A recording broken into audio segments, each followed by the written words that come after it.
I think it's time for us to call to order the oldest Lions Club in the world. And Mark, you're our host today, I understand. That's correct, yes. If you would just briefly give us the Zoom procedures before we continue. The most important thing is that if you are not speaking, that you would please mute yourself, because sometimes there's some background noise that you're unaware of that interferes with the current speaker. Also, we are recording this, so even if it's just some noise, it will switch to your face, even though you don't intend to be caught on the recording. So anyway, mute yourself when you're not speaking. Okay, and when we do the pledge, if you would mute yourself, otherwise we hear everybody mumbling. So with that in mind, let's stand up for the Pledge of Allegiance. And Beverly, would you mute yourself? Who? Beverly. Oh. You're not muted. Okay. Let me, and join me in the Pledge of Allegiance and the pledge to the Texas flag. I pledge allegiance to the flag of the United States of America and to the republic for which it stands, one nation under God, indivisible, with liberty and justice for all. Honor the Texas flag. I pledge allegiance to the Texas, one state, under God, one and indivisible. Yeehaw! Okay. All righty. Now we're going to welcome our guests. I have prepared a brief introduction, if I may go ahead at this time, if that's appropriate. That is fine with me, yes. Our speaker today is a true Renaissance man. His thirst for knowledge led him to transition from being an acclaimed cantor to leading his congregation as a rabbi. He actively participates in multiple community roles in which, quoting from his website, he encourages sharing experience with each other, taking care of each other, and discovering the power of abiding strength of sacred communities. He is an avid jazz musician and the father of 3 children he's raising with his wife. Thank you, Rabbi, for joining us. Thank you. Does anybody else, Chuck, Chuck, do you have some some guests that you need to recognize? Chuck, you're muted. Anybody who's not a member of the club. Okay. All right. Does anybody else have any guests to recognize? Robert Seidel, I haven't seen you in a long time. Welcome. Hi, Robert. Any more guests? Okay, we have 2 birthdays this week. We have Alex Pope's birthday is on the 11th, and Alan Ford's birthday is on the 15th. Now, as far as announcements, we have quite a few announcements. Let's start. Steve, would you start us off so I don't forget? Thank you for that, Glenda. I appreciate it, and I'll be brief. Members, if I can ask a favor, I can give you guys my email address, or it's also on the Lions directory. But what I'm trying to do is just aggregate the service hours since July 1 through now. And really informally, if you want to send me an email that says, hey, Steve, I did 2 hours of Meals on Wheels, 1 or 2 hours of eyeglass recycling and whatnot.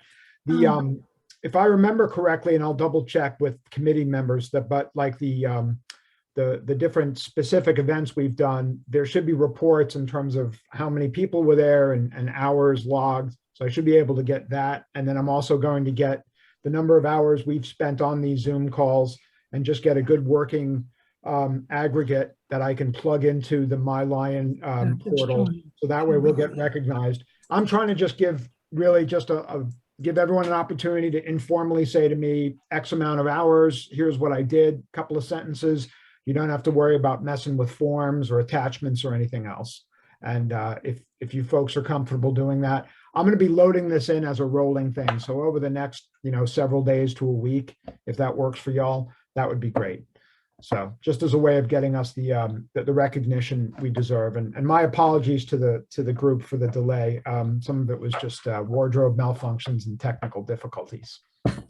Well, Steve, I've collected a lot of eyeglasses here. Some of them have been dropped off here, and some I go to the optometrist office and get it. So I should include the time for like Correct. driving to the optometrist. Yeah, that's a great question. Absolutely. And I mean, what I would say is, like when I do an eyeglass collection there and back, I probably allow for about anywhere from 60 to 90 minutes if I'm hitting a few things. And, none of us is going to tie, I know I'm still new to all of this, but I don't think any of us are going to be tied down to plus or minus 30 minutes. We're not looking to, what we're really trying to do is just get a good count in a streamlined process. But if you're driving to and fro to something, if you've taken place in any kind of a service thing, if you've attended Lions meetings for sure, or any Zoom things, those are the types of things that we just want to make sure don't fall under the radar. So, Got it. Great. Okay. Thank you. Thank you. thank you. Thanks for that. Sorry for the held up. No. I just found out that Rudy had made some certificates for our Peace Poster Contest winners, and they're online, and they look very nice. Thank you for doing that, Rudy. It's always, I'm sure that that's something the kids will cherish.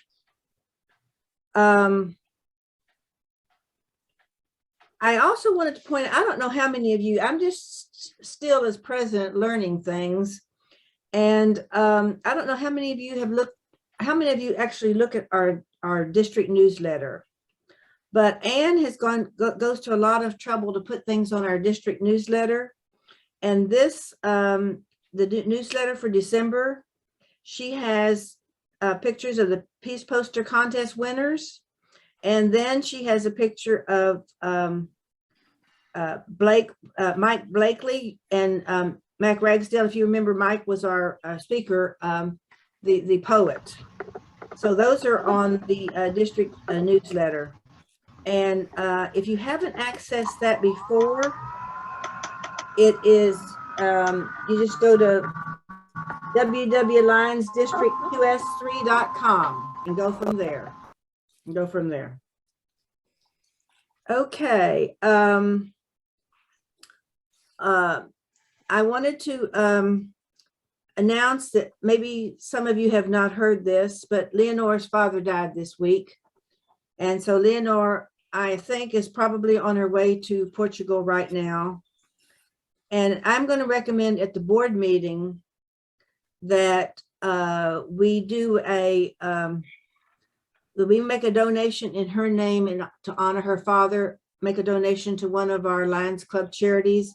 And I'm going to recommend that we make a donation in Roberto Martinez's name for Alicia, who died last month. And I just want to let you know I'm going to do that. We'll need a vote by the board, but I am going to recommend that at our board meeting today. On a happier note, I want to tell you about the Jingle Bell Run that we had. Robert and I helped out at the Jingle Bell Run at the School for the Blind and Visually Impaired. And I don't know who had more fun, us or the kids.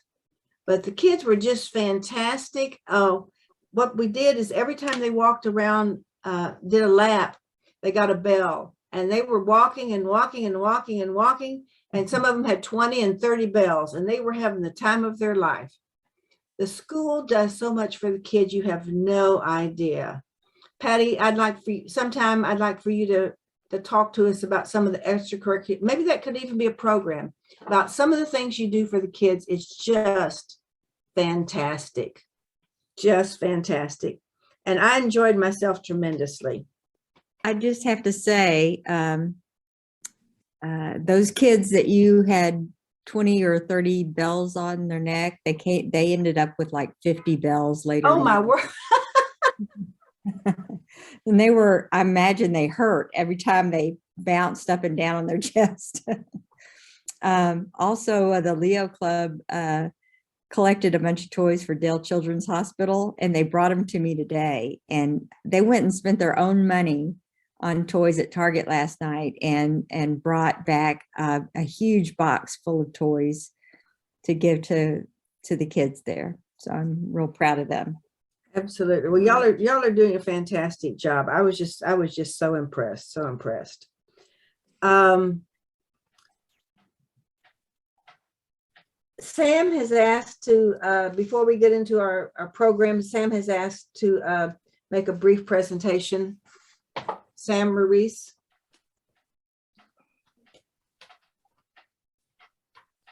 Did we lose Okay, Sam? thank you, Linda. Yeah, I'm here. Hey, thanks, Linda.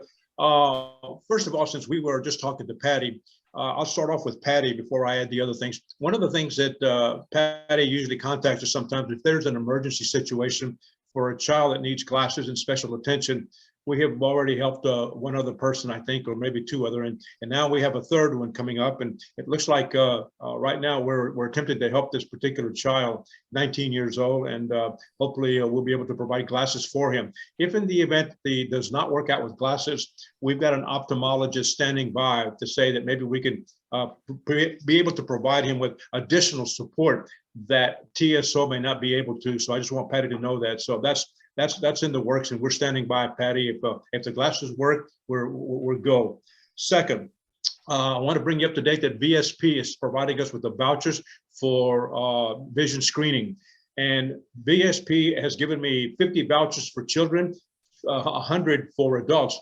But now I've asked for another 50 children VSP vouchers, and so they're going to supply us with vouchers for the next year, 2022, and they're really happy. They're really happy to help us. So that's the first thing. VSP will continue giving us vouchers so that when we go to our screenings, we'll be able to provide free glasses, free exams, and they'll go to the particular doctors that we recommend, and they'll get their free glasses. The program has been working outstanding. Number two, the other day, Glenda, Tommy, and I, we sat down and talked to America's Best. America's Best is advertising on television for $69, 2 pairs of glasses. They are opening up in North Austin, and they're opening up in South Austin. And we have committed, we've worked out a program, and the program is going to be this. America's Best is going to provide us with 3 free glasses for anybody 5 years or older for 3 glasses per month. And she said, we'll start with this. We're going to start with 3. And if we need to go to 4 or 5, we will do that. But let's go ahead and start off with 3 to 4 glasses, free glasses. And you just send them over here to the patients. You decide who gets them, and we'll provide the free glasses, 1 pair. Second, they will honor the $69 price for 2 pair. And that is fantastic. We saw their place, Tommy and I and Glinda. We saw their beautiful layout, brand new.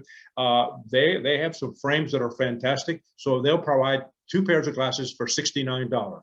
Number 3, I decided that because of the fact of making sure that we need to have money set aside for vision screening instead of going through a lot of red tape within our own organization as to whether we can get the money or not, I decided to go to HEB, and I had a long talk with the community events coordinator, and his name was Lance Gossick. Lance and I had a long talk.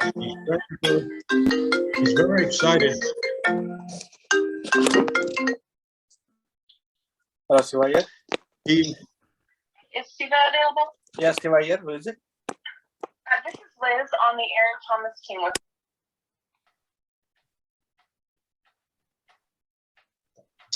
All right, I'll continue. Go ahead, Sam. HEB, we've got an agreement with HEB right now, and here's what it is. HEB says, Sam, I want you to apply for $7,500, $7,500 on a donation program that I think we can qualify you for.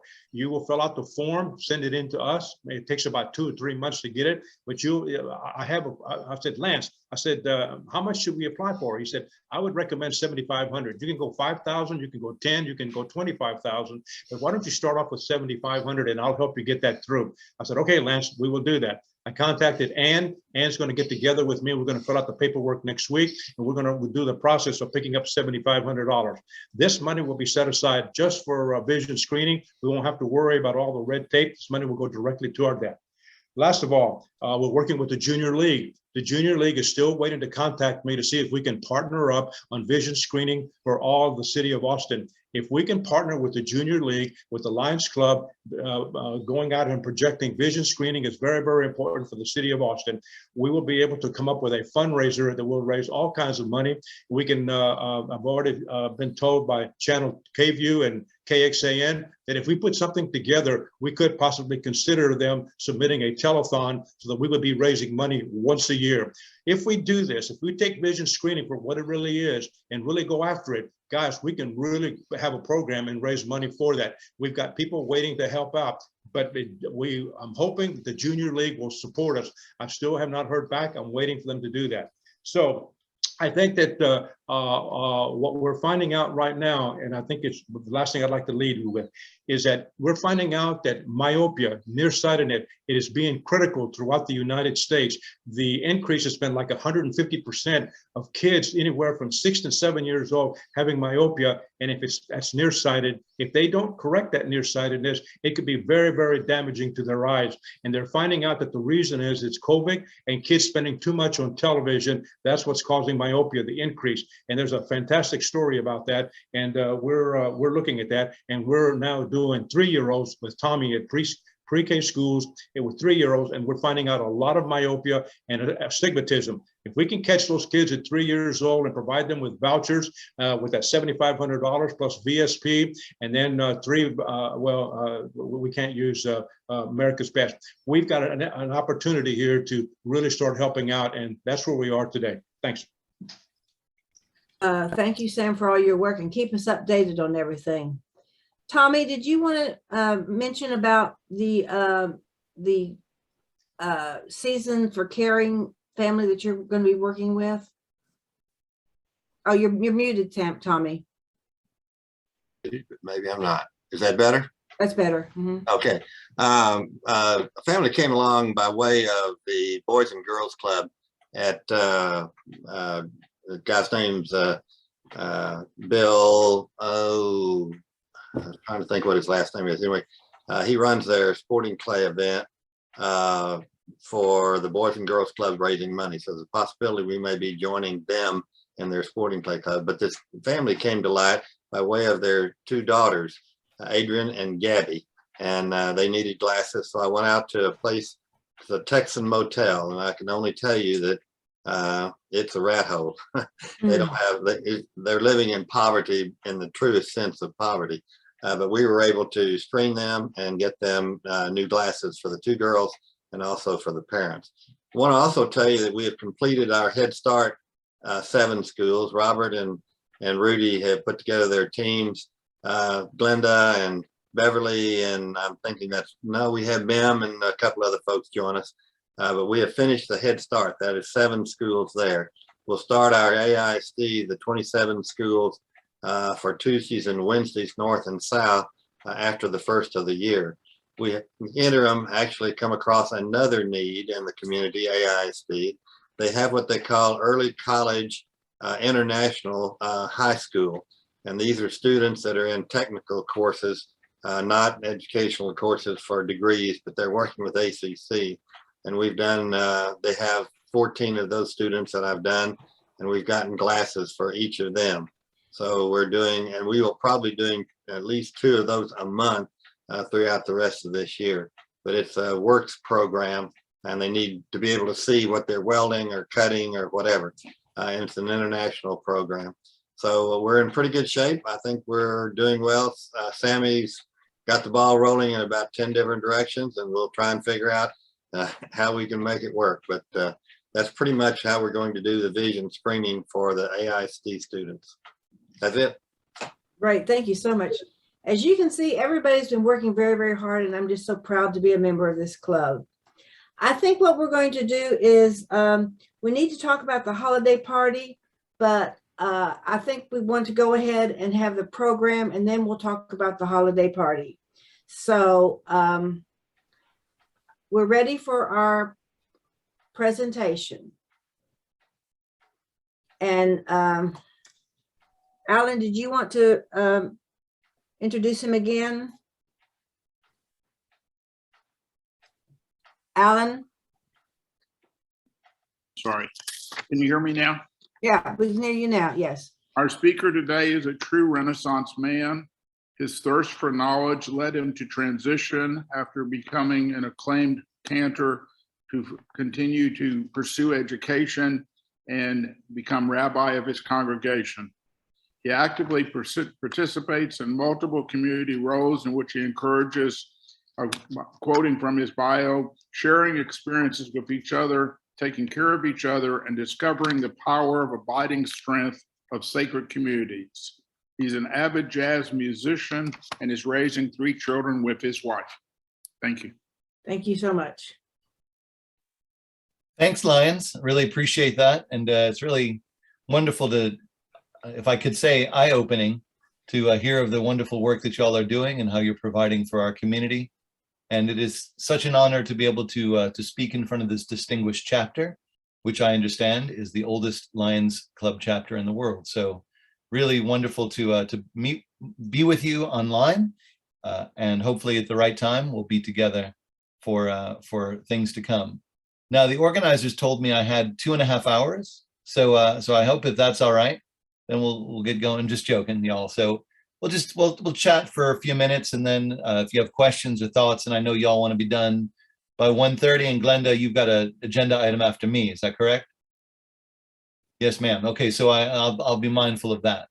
So I usually like to begin, and I'm really happy that we're here, even though the festival of Hanukkah is over a little bit.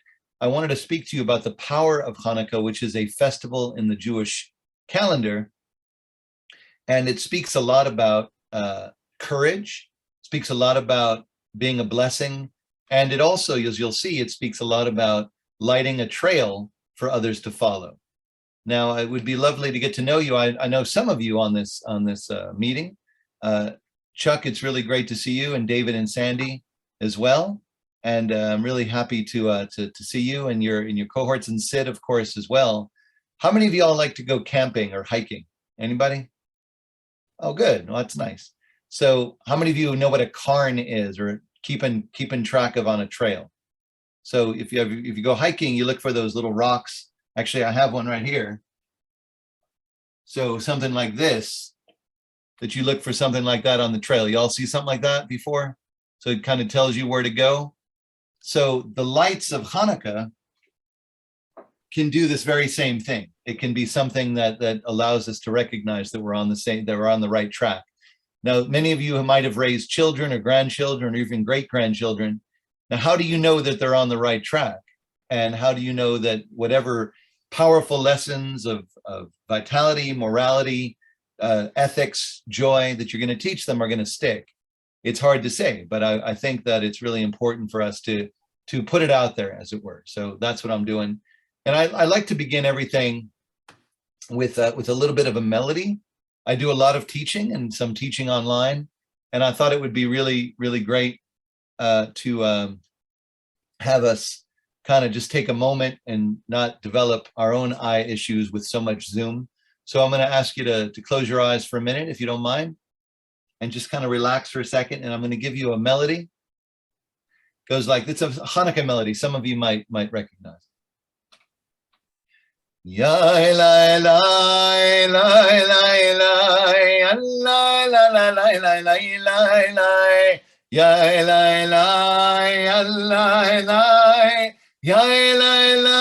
la la la la la la. Ya la la la la la. Ya la la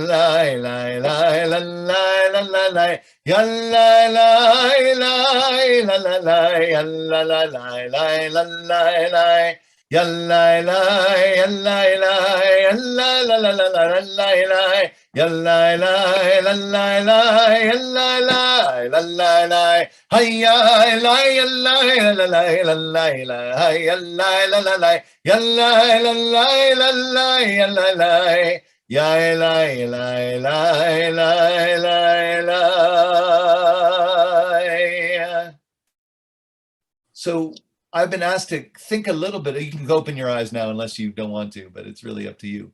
But I've been asked to speak a little bit about what's going on in Austin regarding some of the current acts of anti-Jewish and anti-Semitism in our beloved city. And I was thinking about Hanukkah. Anybody ever heard of Hanukkah before? I would expect at least 4 or 5 of you to raise your hand. Super cool. Anybody had to look it up before you got on this meeting? And just like you had to figure out the spelling, which took you like 20 minutes? Nothing? Okay, because a lot of ways to spell Hanukkah. The idea is that it actually tries to do a couple of things. It tries to hold a couple of things. There's 2 stories in the story of Hanukkah. The first story is that there is this story of people who are fighting for what they believe in. They're called Maccabees. You can read about this story not in the Hebrew Bible, not even in the Christian Bible, but it's a section of the Torah that's sort of in the VIP room. It's called the Apocrypha. And in the Apocrypha, there are the books of the Maccabees. And the Maccabees tell the story of their Hanukkah, which the word itself means dedication. So this is dedication to an idea, dedication to belief, dedication to anti-bullying, and a dedication to God. So when people come for the Maccabees and say, do it our way or else, the Maccabees respond and say, or else, let's get to it. So they fought, the Maccabees, a small group, a small band, fought against a power that tried to smooth them out, that tried to deny what was special about them. And just like the Lions Club, this particular Austin founded Lions Club might be very special, and there's a lot of pride, rightful pride. It would be odd if people tried to just say, well, it's a group that's just like Kiwanis or anything else. And, so you wouldn't like that. How many of you get your hackles up on that? You'd write a strongly worded letter for sure, right? So that's the idea. So you want to preserve what is specifically you and what makes you special, what makes you different.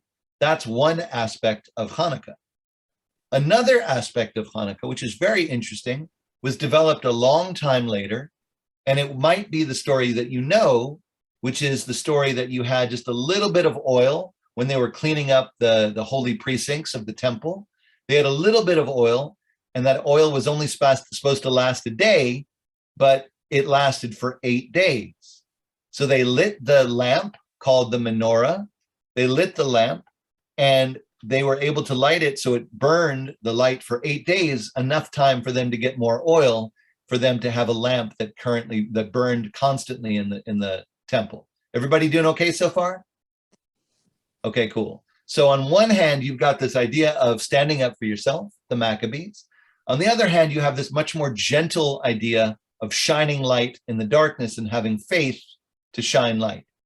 And in fact, our prophets in the Hebrew Bible talk about this, not by might, not by power, but by God's Spirit alone. So on one hand, we want to stand up to defend ourselves like Maccabees. And on the other hand, we're giving it over to God to say, God, you're going to work this out for us, right? So it's a tension, right? Because we don't always know when that might be the case. There's a really famous joke that some of you might have heard, but it's unfortunately, my wife is from New Orleans. So I don't know if you've spent much time there, but her parents were in Katrina and had trouble, and the house was destroyed and all that. So I'm going to tell a little bit of a story, and it's a little close to home, but I hope you get the idea of what I'm saying, that how do we know when it's God's way versus our way? There was this guy, let's say in New Orleans, who his house was flooding, and flooded all the way from the first floor up to the second floor, so much so that the guy had to go outside and sit on his roof. And there was a guy in a rowboat, and the guy says, get in the rowboat. I'll help you. I'll get you to safety. And the guy says, you know what? God is going to help me out. Don't you worry about it. You're just in a rowboat. It's going to be fine. I'm going to see a sign from God. And then he goes on his way. And a few hours later, the water's getting a little bit up to his chest. And the guy in a motorboat comes by and says, look, it's not safe. You get into my motorboat. I'm going to help you out. And the guy says, look, I'm going to wait for a sign from God. You're just a human being in a motorboat. God is going to protect me and save me. So the guy shrugs his shoulders and gets off. Now the water's like right up to his nose. A helicopter comes over, throws down a rope and says, man, get into the helicopter. This is bad. It's like, no. I'm going to wait for a sign from God. The helicopter goes off, and the man dies in the water, dies. And he goes up to heaven, and he's like, God, I prayed on you. I was faith in you. And God's like, dude, what do you need from me? I sent you a rowboat, a motorboat, and a helicopter. Like, what are you doing? Like, I sent you these 3 things. Like, figure it out. Like, what do you need? Like an engraved invitation? So it's hard for us to understand when, it's a godly invitation or whether it's something that, according to the efforts that we make together, is important. Now, I grew up in the suburbs of Chicago, and I grew up in a suburb that was not very Jewish. So my house on our little cul-de-sac was the only house for years that did not have Christmas lights on it. And I'll tell you what, pulling into my house when I was a kid and as a teenager, I was like, oh man, because there's my little house that's not lit up or anything like that. And my neighbors pretended to know what Hanukkah was. They had no idea what Hanukkah was. And I felt a little bit of FOMO. I felt a little bit of fear of missing out, right? I felt a little bit of like, what's going on? And everybody would seem to have a good time. But Hanukkah allows us to recognize that we have confidence in who we are, and very importantly, that we can celebrate with others in our community who may be different than we are. And to me, both of those lessons, standing up for ourselves like Maccabees, but also having the generosity to know that it can be many different ways, and that we can have curiosity and we can learn from each other. Also, a central message of Hanukkah is an important aspect of how we live our lives in Austin, because Austin is a diverse place, and it's a place where we can continue to get to know our neighbors. There is another story that's told in the Jewish tradition, which you might think is interesting, not only because it has liquor in it, but because it's a fun story. Okay, so these two guys, or let's make them women. Is that all right? Is that gonna, you're not gonna mute me by accident? Okay, good. So there's these two women in the bar. Can women drink in the Lions Club? Is that okay? Is that, I'm asking a question. We're doing okay? Sid's nodding her head. So yeah. So Sid's finishing she's doing her thing. So there's these two women at the bar, and they're drinking, and they're getting a little bit more inebriated. And one of the women says to the other woman, "Do you love me?" And the woman's like, "Well, of course I love you. We're in Lions Club together. What are you talking about? I love you. Of course I love you." So they go back to drinking their Shirley Temples, right? And then a few more drinks in, the same woman says, "Do you know what hurts me? Do you know what causes me pain?" And the other woman looks at her and goes, "How can I know that? Like, how would I know that?" And then the woman starts crying, and she says, "You can't love me unless you know what causes me pain. You can't love me unless you know what hurts me." And I think that that is an opportunity for us in Austin and in the great civic work that we do, to be able to not just go along, but to get a friendship that's rooted in real relationship. So on one hand, we don't want to give up over everything that we have, because we're all Maccabees for the things we believe in. But on the other hand, we want to light the lights in our communities in order for us to be able to say that we are A, being able to be seen, and B, to show that we have nothing to hide. So the custom is to take a menorah, an 8-branched candelabra, and for each night to light a light in it that increases the lights. And that's where I'm going back to the hiking in West Texas. I love to go to Big Bend in various places, and I love to go to some of the more remote trails. Don't let the tie fool you. To go to some of the more remote trails and see what happens, to really just rely on a topography map and the cairns and those stones. And to me, it's just like depending on the flames of the menorah, that you don't know exactly what's going to happen next time, but hopefully you'll see the next light and the next light and the next light, and it'll lead you on a trail to get to where you're going. And hopefully your menorah leads to a friend's menorah, and then together you can go together. Another great story that I like is a guy, let's make him a guy because he's lost. Women do not get lost. Let's make him a guy who's lost, and he's wandering around in a forest. And he's like, "Oh my God, I don't know what I'm doing. The forest is getting thicker. He's going in circles." And all of a sudden he sees somebody else. It's like, wait a second, that person. He runs over to the other person and says, "Hey, I'm lost in the forest. Can you help me?" And the second person says, "You know what? I'm lost also, but together, let's find our way." So if we light our menorah and you light your menorah, together those lights ultimately will be like a landing strip for us to be able to fly our plane, for us to be able to move forward in a way that we might be lost, but not feel lost, if that makes any sense to you. So Hanukkah teaches us to stand up for what we believe in, and it teaches us to have compassion, generosity, curiosity, as well as empathy for those who may not do it just the way we do it, but to also learn without getting bowled over on that way as well.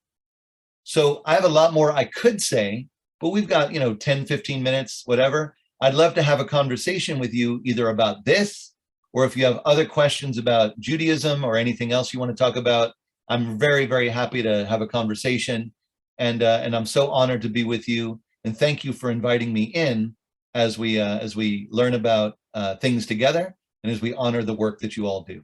So just, you can let me know what you're thinking, and we'll go, if you don't mind, Miss Glenda, to like 1:20 or so. Is that going to work? So you can get out on time. Is that all right? Glenda, I would assume that that's a yes. Yes, that's a yes. Thank you, ma'am. So let's have a conversation. Y'all want to ask me stuff? Otherwise, I'll just keep talking. I see John and then Gaylord. Let's go with John and then Gaylord. Thank you, Rabbi. I'm grateful for your being with us today. And I have been supported a great deal by wisdom out of the Jewish tradition. And I'm happy to say so, even though in follow the Christian tradition. But Jewish wisdom has come in a variety of ways. And I have been guided by Rabbi Tarfon, the 3rd century sage, who said, do not shrink from a task which by its very nature can never be completed. And I think that wisdom applies somewhat to the kind of work we do, providing vision services to blind and visually impaired, and in the variety of other social services that this whole community does in support of us all together. But that Jewish wisdom from Rabbi Tarfon, I have it prominently displayed. Do not shrink from a task which by its very nature can never be completed. It's matted and framed in my laundry room. That's fantastic, John. And I bet you if we traced our family trees far back enough, we'd be related to Rabbi Tarfon, both you and me. So that would be super fun. Yeah, I'd hope so. I appreciate that. That's a wonderful way of connecting, and again, of applying traditions together. Thank you so much. Mr. Armstrong? I'm always interested in things from a historical perspective, I guess, and maybe 2 questions. But when did the festival actually get its name of Hanukkah? Was it from the Maccabees, or how soon was it that there was literally a date at which time the name Hanukkah was recognized as the name for the festival? That's a great idea. And in fact, it would be from the book of the Maccabees. And when they talk about Hanukkah or dedication, they were talking about Chanukhat Habayit, which was again the dedication or rededication of the temple in Jerusalem. I didn't want to get too much into those details. However, Gaylord, if you're going to stay with me, I'm going to give you one more level. Is that okay? Please, thank you. All right. So Hanukkah, as you know, is not found in the Hebrew Bible. It's not found in what you might call the Old Testament. However, there is a festival that is in the Old Testament, that is in the Hebrew Bible, that is a very important one called Sukkot, or the Feast of Booths, or the Festival of Booths. And that is an important pilgrimage festival where people would flock to Jerusalem in order to bring their sacrifices. And that was one of 3 pilgrimage festivals a year. Sukkot is one of them. Passover, that you probably have heard of, is another one. And then something that we called Shavuot, and you might call Pentecost. So the idea, Gaylord, is that Hanukkah was actually a delayed Sukkot, because Sukkot happened in the fall, but the temple was under Greek domination, and the Jewish people were not able to observe Sukkot in the best way. So a couple of months later, when the Greeks were absent from those places, then they were able to dedicate the temple and get it refurbished in order for Sukkot to happen in itself. So that description is actually found in the book of Maccabees. So the Hanukkah, which is what we call it, is again short for Chanukhat Habayit, which is the dedication or the rededication of the temple. Thank you. And relating to the lighting of the 8 candles on the chandeliers, we call it, I noticed the governor was involved. did you indicate there's a lighting of one per day, or repeat kind of that ritual and its significance? Sure. So, yeah, the governor's been involved in the lighting of the chandelier, the menorah, the Hanukkah for many years, as many other governors are as well. But every day we light the one light, and then we light the next light, increasing our light. So I'm not a mathematician, but the first night we light one candle, the second night we light two candles, all the way up to 8 nights and 8 lights. So the light grows just like a trail would grow as we would continue on it. Thank you. And lastly, maybe not a sensitive question, but there's been so much concern in this country, state, and particularly in Austin, about anti-Jewish activities. And have you been, what's been your thought about the level and the type of response and support of the Jewish nation and traditions?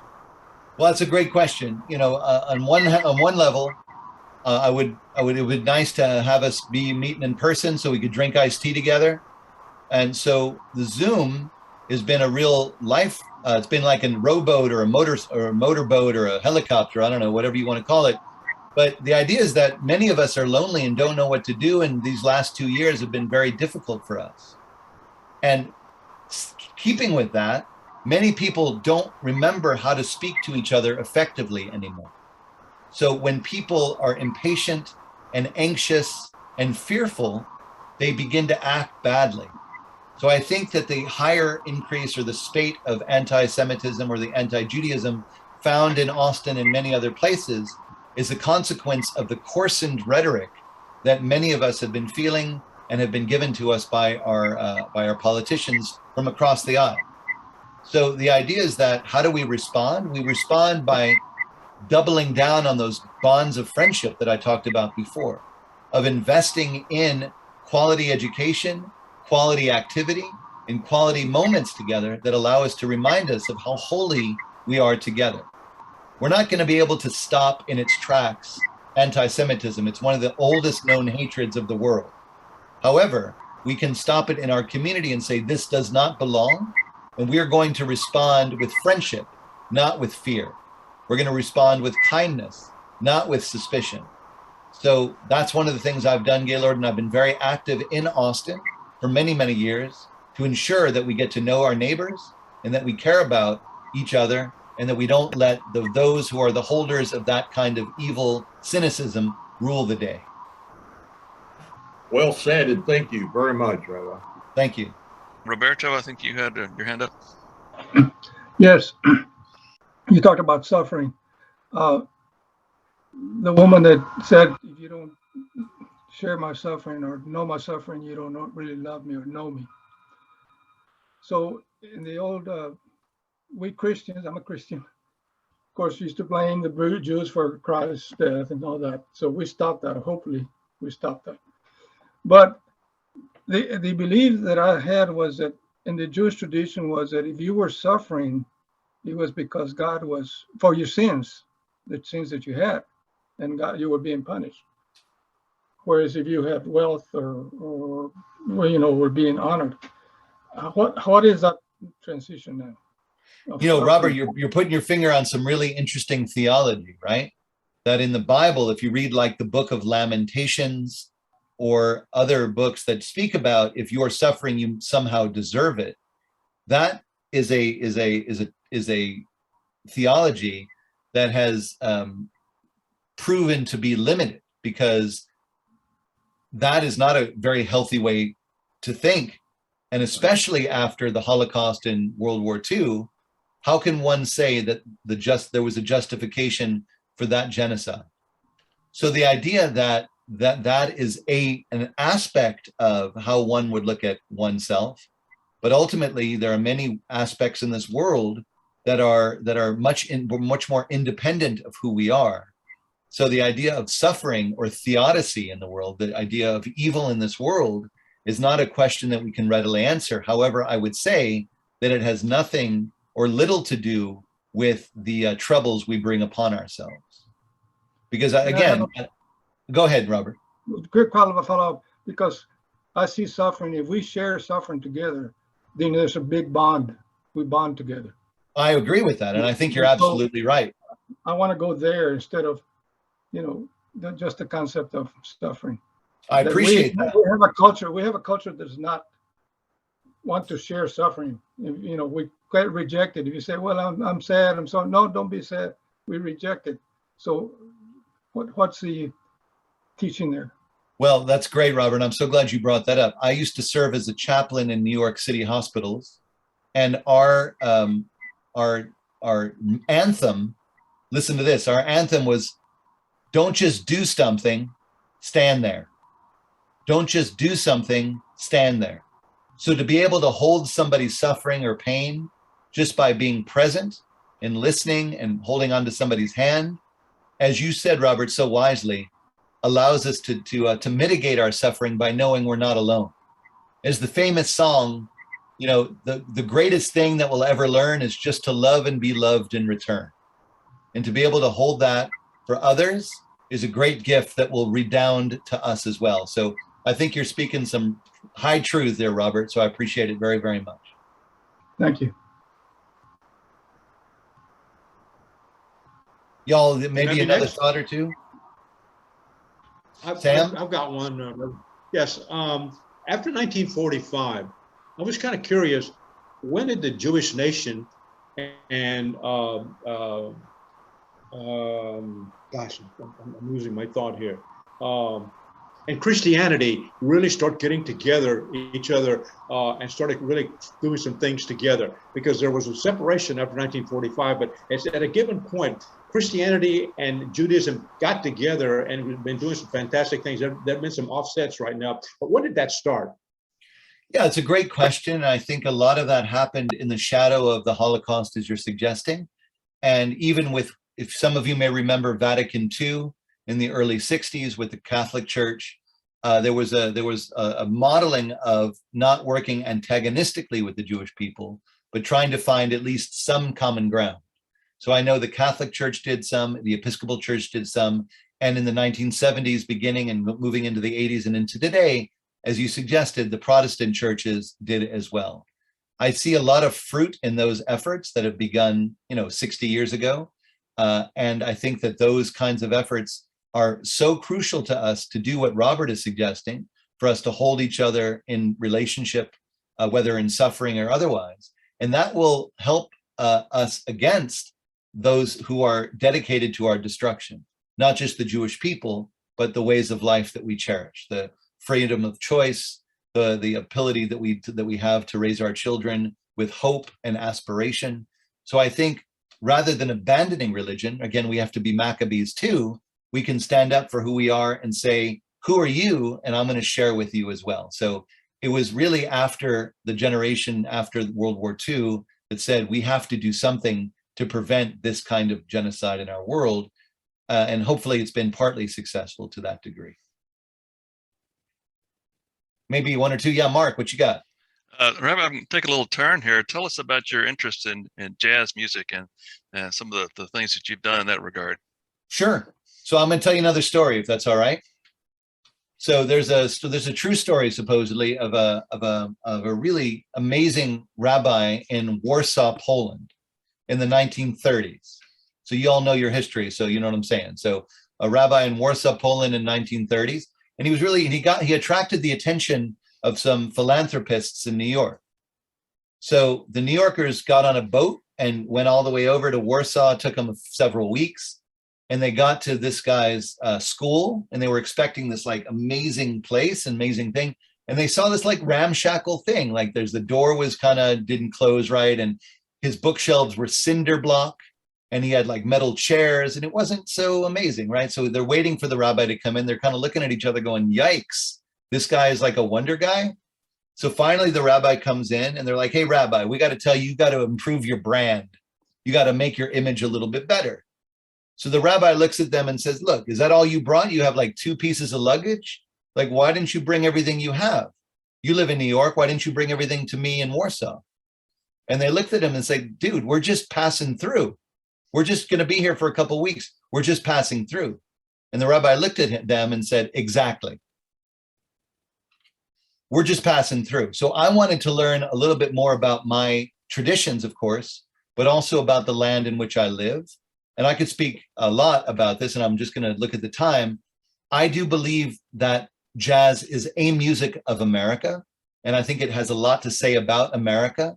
And for me, it's a way into developing ways to talk about history, to think about relationships, to talk about the development of our beloved nation in a way that is both enjoyable and instructive. I also appreciate the improvisatory nature of it, because very often we plan something and it never turns out the way we want it to. So recognizing that we can be at the top of our craft and also leave room for what's next that we don't know is very, very important and sacred to me as well. So on one hand, it helps me understand the land in which I live and love. On the other hand, it helps me recognize how I can be prepared for something and then do something else at a pivot and the drop of a hat in order for us to ensure that we're supporting each other and listening to each other very well. And I'll end with this. The holiest thing to me is being on a bandstand with a bunch of musicians who are very, very good, and we have no idea what note's going to come next. That is the best feeling in the world. So y'all, I really appreciate you, and thank you so much. And I wish you, God bless you. If I can give you a blessing, Yivarechecha Adonai v'yishmerecha, may God bless you and guard you. Ya'er Adonai panav elecha v'chuneka, may God's face shine for you and be gracious to you. Yisa Adonai panav elecha v'yasem lecha shalom. May God's face shine for you and grant you the fullest blessings of wholeness, contentment, and peace. I look forward to seeing you all again. Thank you. Yeah. Thank you. Rabbi, I just wanted to say that I'm kind of a fan of yours. I listened to Sunday Morning Jazz with Jay Trachtenberg, and you've been on there. I highly recommend everybody who's a jazz lover to listen to on 98.9 on Sunday morning between 7 and 10. Jazz with Jay Trachtenberg. Thank you, sir. I appreciate that. Will there be more Cactus Cafe shows soon? You know, Chuck, that's I hate to bring your meeting to this place, but KUT and Cactus parted ways. So we're going to be looking at new venues. Thank you, Rabbi, for your blessing. We all need that, as does the country right now. And thank you very much. With appreciation, y'all. Thank you so much. Where are you going to do it? You mean the concerts? Yes. We've been doing them in our synagogue, in my synagogue, at Congregation Agudas Achim, but we're still looking for another venue. If you have one to give us or to suggest, let us know. We'd like to make sure that we have that together. That would be great. Well, this was just fascinating. I really did enjoy it, and we would love to have you join us at other times. If you're interested in joining us, just get with Alan Frank, and he can tell you how you can do that. With appreciation. Thank you. Thank you. Thank you so very, very much. Rabbi, what do you play? What do you play? What instrument? Well, in private, I'll play saxophone and piano because I've heard people who actually can play them very well. I sing. That's my thing. Cool. Okay. All right. So Glenda, am I good? Can I move off? Is that all right? Yes, that's fine. And once again, thank you so very, very much. So My very, pleasure. very much. Thanks, y'all. Thank you. Okay, now we're going to continue with our announcements. We need to talk about the holiday party next week. And Gaylord, okay, good. You're unmuted. Linda? All right. Yeah. First of all, Gaylord, do you want to talk about the holiday party a little bit? Yes, thank you. To borrow a quote from Glenda that we've used many times for a function like the holiday party, the clay shoot, casino night, and other efforts, it really requires a village. And I want to thank so many of the lines that have volunteered and stepped up to help. And three things let me mention. And a special thanks to Mac for coordinating with Rudy's. As you know, we were concerned, as was the city, about their having the council are using the Lions Club, the municipal clubhouse, and Mac and I had looked at other venues and decided that the least risk, frankly, would be using Rudy's. And thank you so much, Beverly and Judy, for agreeing to do the table decorations, the tablecloths. And if those that are available, we will have access to the room at 11. And we will need to rearrange the tables for the purposes for the holiday party and could sure use some help there. Secondly, and this is very important, from our prior experience with Blue Santa, sometimes it's difficult to know exactly, as we requested, toys for those between 2 and 5 and 7 and 11, much less clothing. We've decided to make a financial contribution, as we discussed last week, and as you've seen on an email from Mark. And please, we've decided to have individual lines make a contribution to the Austin Founders Lions Club and mail it to the club's mailing address, which you know, but it's P.O. Box 28306, Austin 78755. And Jim will take the individual contributions and deposit them, and then write a check to Blue Santa from the Austin Founders Lions Club so that they can have the funds to really provide the food and clothing, perhaps, as well as toys as needed, rather than the miscellaneous items we might bring. Thirdly, because of, there have been lots of comments about past programs, but with the joy that we've experienced with individual profiles from Lions Club, we decided that basically the title for the program would be My Christmas Story. We want individual Lions to share 2 to 3 minutes of something special that occurred on one of their Christmases. And it may go everything from remembering the first little red wagon we got, but more importantly, something very meaningful and special that stands out in each of your minds. And I will have some persons that, of course, I'll want to call on, but more importantly, I hope each of you would be prepared, and we think we can cover it. And if each limits it to 2 to 3 minutes. The program will begin and the meal will be available at noon. But those that are available, Mac is our coordinator of the Rudies. If you could be there around 11, and I know Beverly and Judy will need to be setting up, and I will speak with others that have volunteered to help us arrange the room so that we'll be ready to roll at noonish. And thank you, Mark, for your notices. And there'll be another notice that comes out, of course, following this meeting. But as a reminder, hope that you would make the amount of contribution with which you're comfortable and mail it to the Austin Founders Lions Club, made out to Austin Founders Lions Club, but then note that it's for Blue Santa, and Jim will receive those and make the contribution from the Lions Club. And Glenda, I know you may have something to add. Mac, you may, Beverly, and I'd be glad to try to respond to any questions. I just want to say also, if you want to pay by credit card, you can just go into the Lions website and click on donate, and you can do it by a credit card there. And So- I just checked, and we've collected $225 so far online. Great. Okay. Well, Hey, Lloyd, I have something to add. We talk about Christmas, and we also have the Hanukkah story, which is always very close to Christmas. This year, not so much. But I think many of our Jewish members might want to tell a fun story about their Hanukkah and how they celebrate it. That's a great suggestion. cool. Absolutely. Thank you so much. That's great, Sid. Thank you. Especially after Rabbi Blumofe. I mean, We'll look forward to your story, Sid, and others. Okay. Yeah. I have a question. Yes, Beverly. Do we individually pay for our lunches at Rudy's? Well, that was something we were going to discuss and decide today. Mac has been making the arrangements. Mac, are you still on? And I assume we will pay for the lunches as usual. but that was something that Glenda indicated we should discuss today.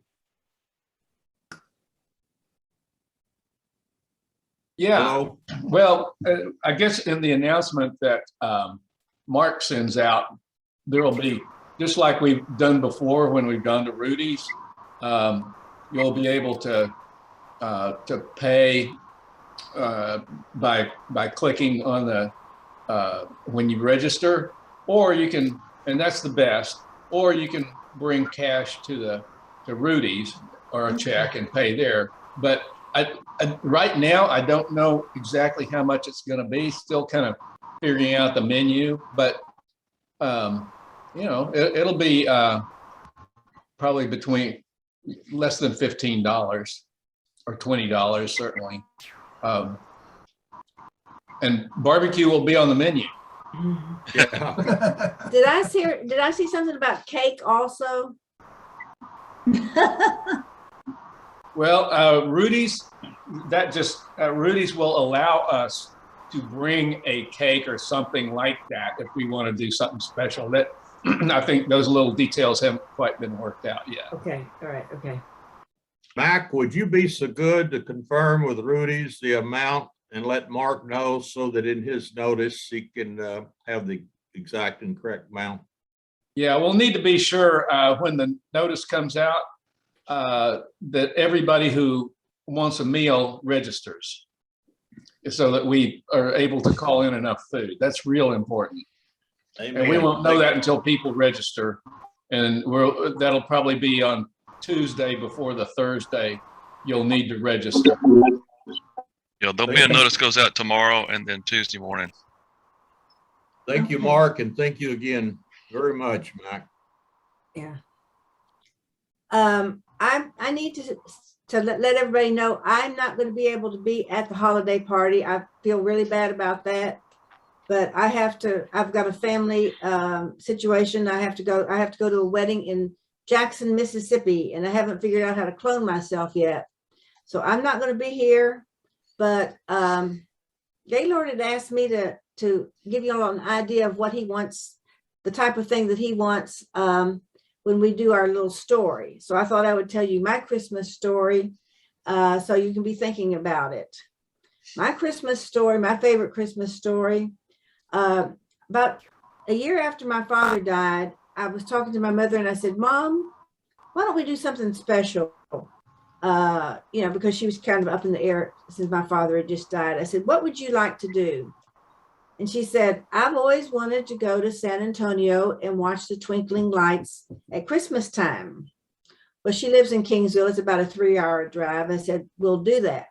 So I made a reservation at one of the nice hotels. I can't remember which one on the River Walk. We went up and down the river. We sang Christmas carols and she loved it. She said that was one of the best Christmas gifts she ever had. It was my mother, my son, and myself. My son was 5 years old and he liked the boat ride, but what he really liked is riding up and down in the elevator. The hotel we were staying in had an elevator and he would ride up and down and up and down. Of course, he was so cute that nobody said anything about it. Of course, he's still cute, but I don't know if we could get away with that now. But I have fond memories of riding up and down in an elevator and going to see the twinkly lights in San Antonio. And that's my favorite Christmas story.